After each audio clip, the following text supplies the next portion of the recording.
Hello guys! For today's video po ay magagawa tayo ng pili nuts. So ito guys ay kilalang kilala sa Kabikulan.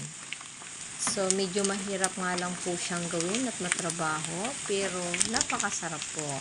So ayan na nga po at ating piniprito na or isinasangag na ang ating pili with sugar.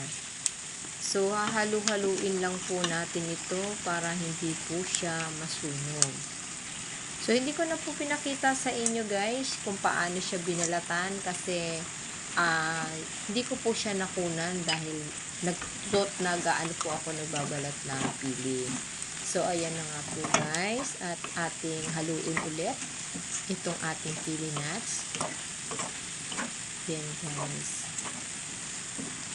Pagka ganyan guys na medyo pumupula na, mabilis lang naman po siyang lutuin. Medyo kailangan lang po ay alalay sa apoy and at the same time po kailangan matyaga kang maghalo.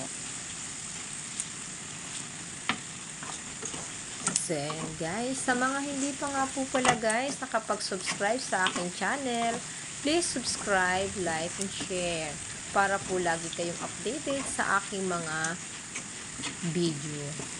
Ayan, upload the video. So, ayan guys, medyo malapit-lapit na po ito. Konting tiyaga na lang po guys. Ayan guys, talagang pagka gusto mo guys kumain ng masarap, talagang pagtsatsagaan mo. Ainit yan. So, ganyan lang guys. Halu-haluin natin para hindi po siya manikip at hindi masunog. At para din po pantay-pantay ang kanyang pagkakaluto. Alam niyo ba guys na napakamahal ito guys sa Bicol? Ay ito guys, may tanim kasi yung tatay ko. So pinuti ko. Ayan, at aming lulutuin ng pili. So ayan na nga guys, at luto na. Thanks for watching. Bye!